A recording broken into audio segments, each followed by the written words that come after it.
How are you? I hope that you've been safe. I have been safe, and I hope you have been safe too. And welcome to my Harlem portraits. And especially we are here with you, Inez Dickens, because we have to congratulate you for your re-election at the State Assembly for the 70th District that you've been representing since 2016. And I'm so happy that you're going to be representing us again. Well, Maria, thank you so much. And I thank the entire community for their support, their insight, their love, their prayers. They're telling me when I'm doing right and when they're encouraging me when I'm doing right and letting me know when I'm doing wrong. I'm very, very grateful to my community. You can't be everything to everyone individually. You can only do the best you can collectively.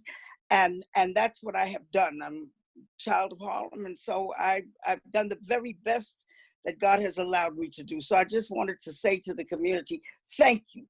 Thank you for, again, entrusting me with this representation to represent you in the New York State Assembly. And let's put it this way, your very best is pretty good. So that's why you have that again. And we are very happy that you represent us. You know what? Because I got 90% of my district, 90% of my district wanted me to return to represent them, 90%. Yes. And that means that hopefully I'm doing something right. Oh, we know you're doing something right. We know, we who are on the other side, on the receiving side, we know what you've been doing all your life. You dedicated your life to the public service and to serving your community. Struggle hard, but it's something I really enjoy doing. I want to do. It's something I want to do, something I enjoy doing. And so, you know, I'm very grateful that I've been entrusted with this honor. We are going to talk today about the situation we're in, and let's start to what you want to do, what your first moves in Albany will be now that we are starting with this new legislature. Well, you know, it's the on the federal level, the Democrats lost one of the Democratic senators, and then there was one or two congresspersons like Max Rose in Staten Island, Democrat lost. But the House will hold on to its majority. The question is about the Senate. Yes, the Senate remaining in the hands of the Republicans. Joe Biden is going to be the president come January 6th or whatever day the swearing in is. And so that's a good thing. It's much better than what we've had. And hopefully this will begin the turnaround of America into the direction that the last president, this president we got now, took this country into a very negative depth. And so it's with Biden comes hope that this country will again change around what is the thinking that has been allowed to exist, the negative thinking that has been encouraged under this president with Joe Biden and Kamala Harris. This will be the beginning of a turnaround. So that's the start. And with that, hopefully will come the stimulus. Right now, New York has been punished severely by the current president so that New York didn't get the money that it badly needed. It was $16 billion in the hole. And that included— disgusting that this president could do Yes, something like that, give to the red states, not give to the blue states. He's never been the president of America. He's no, always been just the no, president of the people who exactly. liked him and supported him. Exactly. So in the state legislature, um, you know, people think, oh, there's money, there's money. There isn't money. The state did not collect excise tax for months from March until about July before it started collecting any. And even then, it was a very small amount because a lot of the stores did not open back up, and certainly could not open back up with 100% participation. So excise tax was not collected.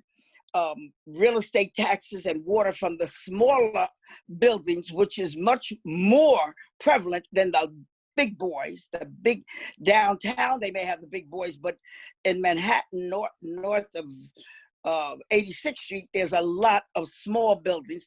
They couldn't pay their taxes nor their water bills. So the city and the state suffered in the amount of incoming funds, monies that ordinarily would have been taxed was not received. And as a result, the state didn't have the money to give to the city, and the city, you know, had a little bit more than the state did, but 30% or about 35% of the budget comes from real estate taxes. And that's all the small guys. The big boys maybe could pay it. The small ones, you know, weren't able to pay. And so it's been a problem, and we've been having remote hearings because the staff in Albany did not want to be subjected. They could not clean. Albany is so massive, so big. It was impossible to clean all the hallways, all the offices, and it comprises 4 buildings. And so they weren't able to clean all of that when the money was being put, hopefully or supposedly, into cleaning the schools throughout the state, not just downstate, because we're talking about statewide now. We're not talking about just in the city. And so statewide, schools had to be cleaned, extra testing centers statewide, and that's additional costs. Yes. Had not been anticipated, that could have been used, or in another time would have been used for education or for health, without getting the input of federal dollars. It couldn't be done this time because statewide, you know, we in the city tend to think it's just the city, but it's the entire state that the state legislature was dealing with, and the funding was just not there. And on the other thing, even on the federal government may have had more money, but each time stimulus is handed out, money is printed. See, people don't understand. Money is printed. And although you get a check or you get money in your pocket, each time it's devalued, meaning each time it's worth less and less. So every time you get a stimulus check or money, it comes into the city or the states nationally, I'm talking about, it's devalued because they print up money, and at some point they can't print up anymore because it'll become like it did in Brazil.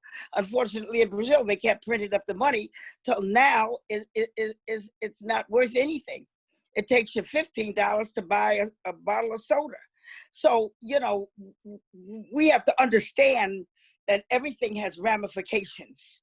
State, each city, each community needs to really listen and become educated on the message that's being driven in their area.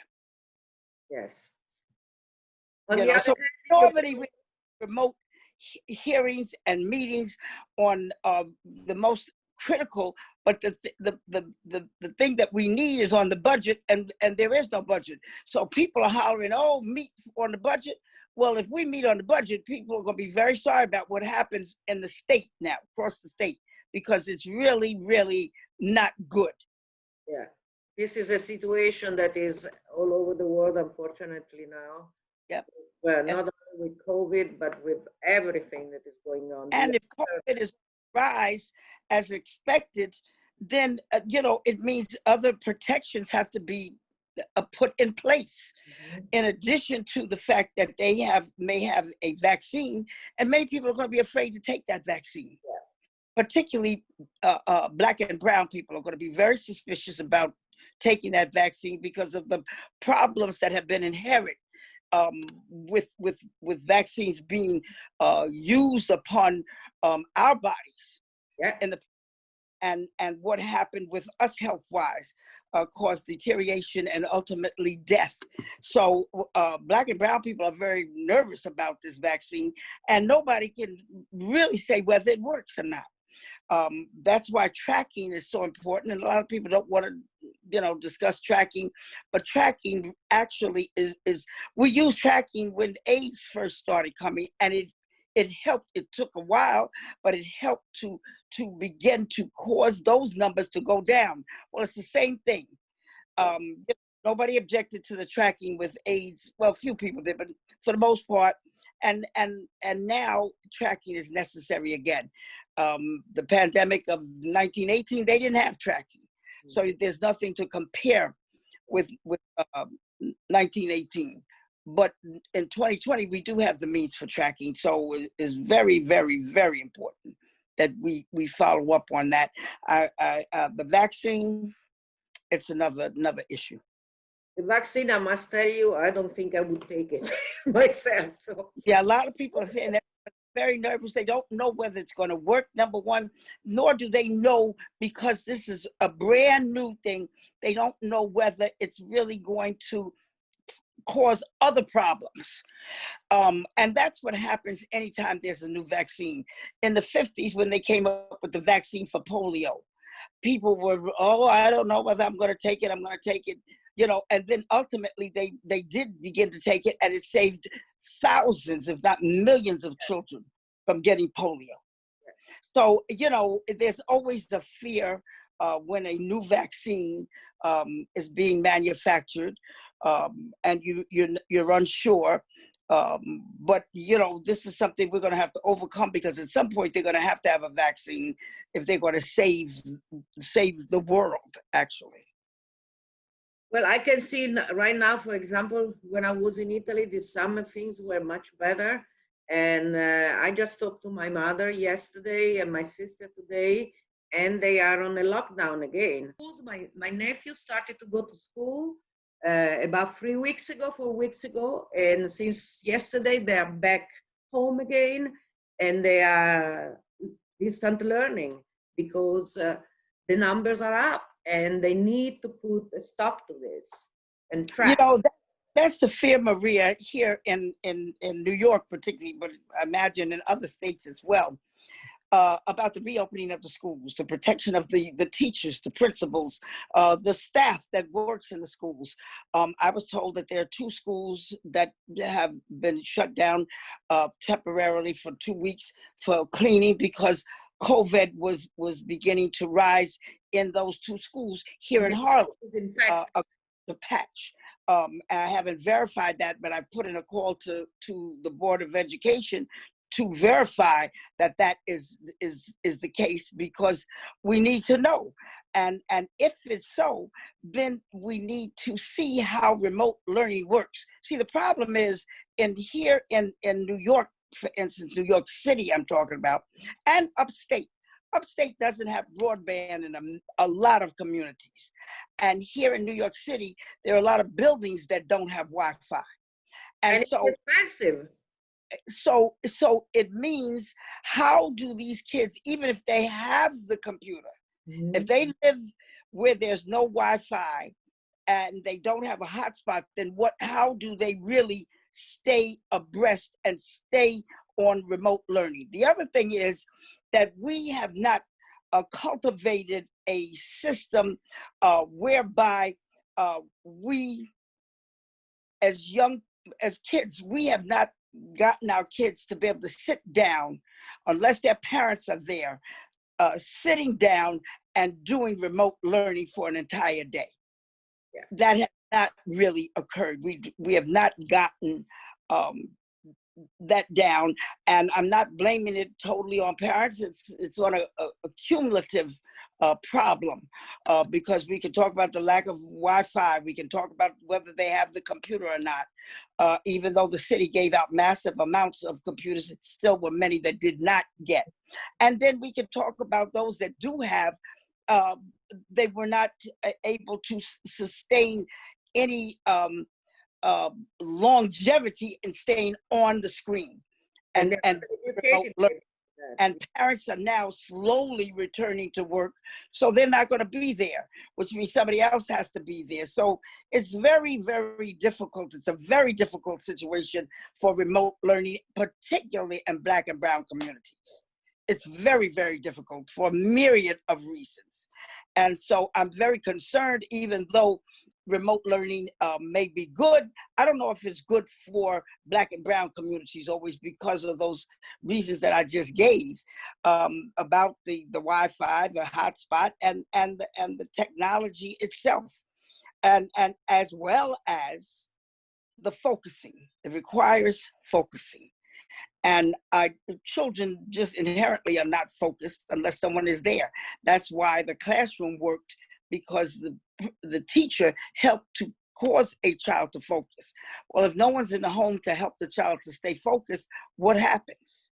So I am very, very concerned about all of that for all those reasons, and about remote learning.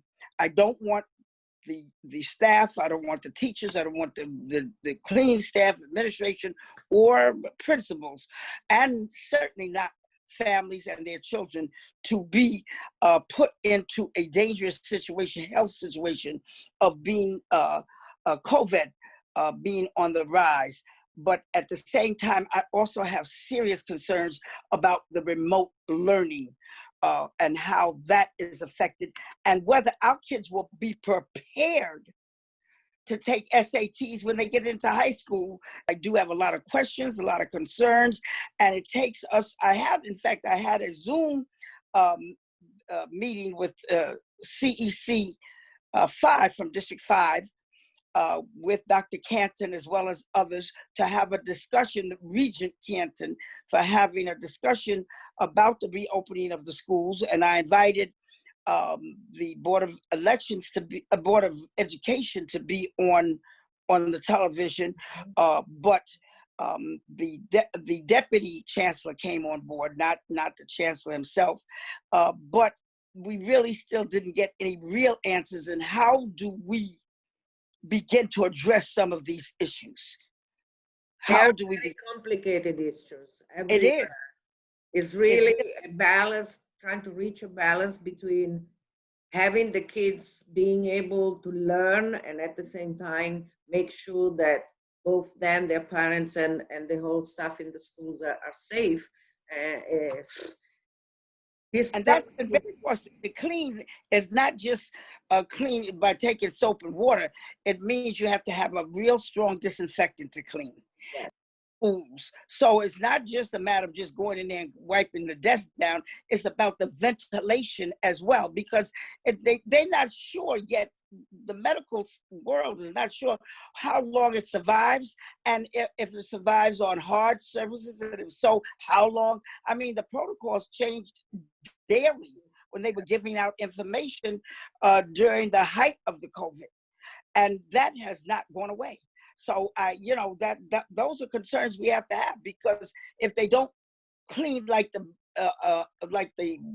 airlines did, clean the ventilation systems, yeah, then it still could possibly be alive like spores in the vent and cause additional infections. So it's very costly to do it, and money that was used for that, that would not have ordinarily had to been used had we not had a pandemic, is now gone, and we're not able to put it into libraries. We're not able to put it into hospitals or affordable housing or education. Very difficult, very difficult.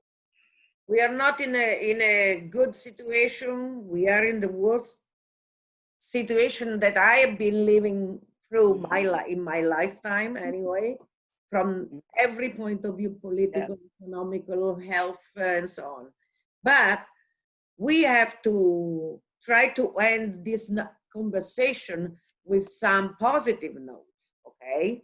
And I would like you to give a message to the people who have voted, because America has voted like never before in numbers that I've never seen before, and this is very positive.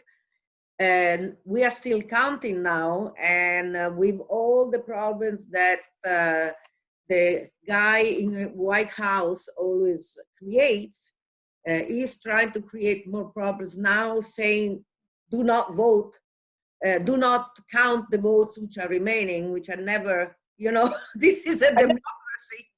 Say that, but yeah, a presidential candidate say that.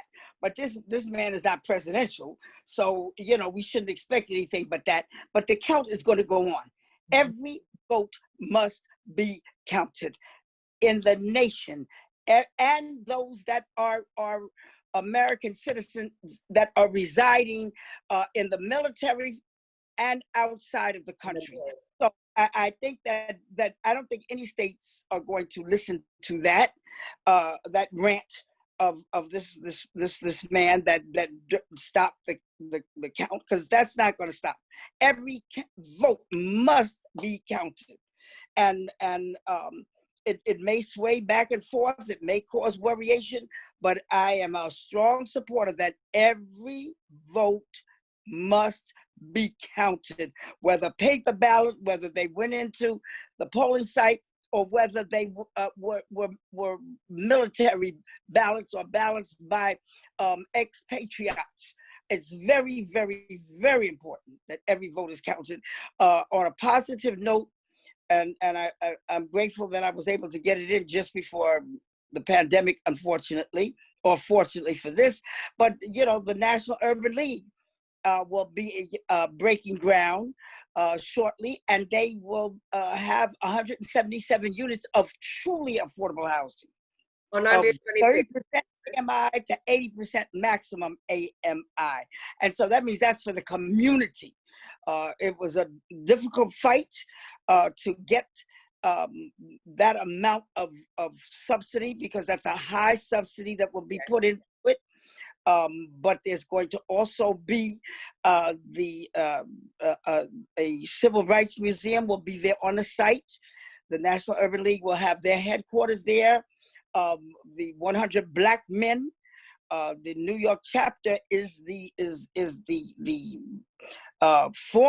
first chapter that was started by Mayor David Dickens and Congressman Rangel and Basil Patterson, and so that is going to they're going to occupy a space in there at a reduced amount of rent, so that they can continue the good work and the amount of scholarships that they give.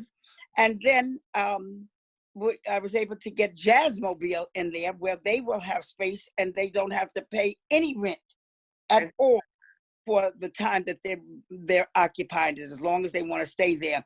So that's a positive that came out of just prior to the COVID, of we're able to get that, and that's going to be right here at 125th Street or Martin Luther King Boulevard, between Malcolm X and Adam Clayton Powell, between Lenox and 7th. So I am so happy about that. That's a positive that came out of it, and it's set back somewhat because of COVID.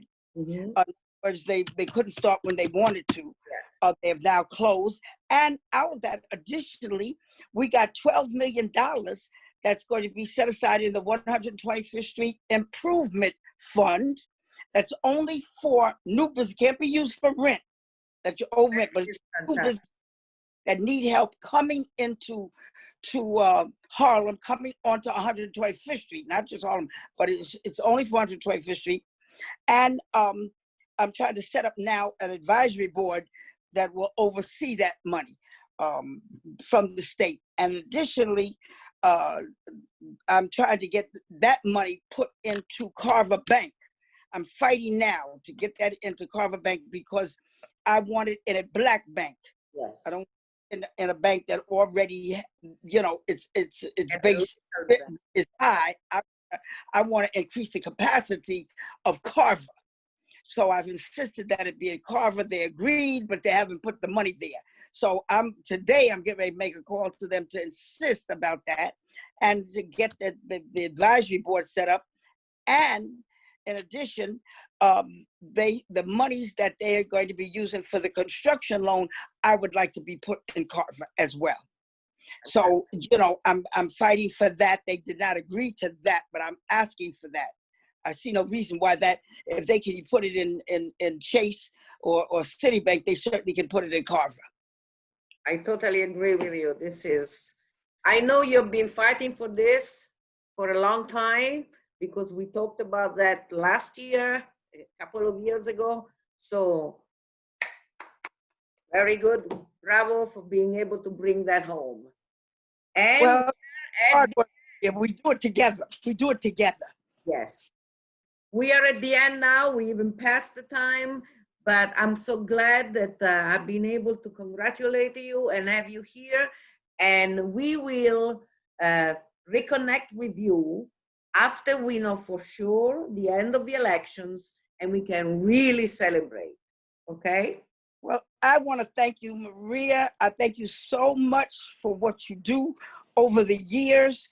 What you continue to do. I'm grateful that you've remained safe from COVID, and I pray that my community is not hit like it was at the first spread of the virus, and that if it does come back again, that we're not devastated the way we were. Right. So I'm grateful to all of that. I'm grateful to my community, and I thank you. I thank you, Maria.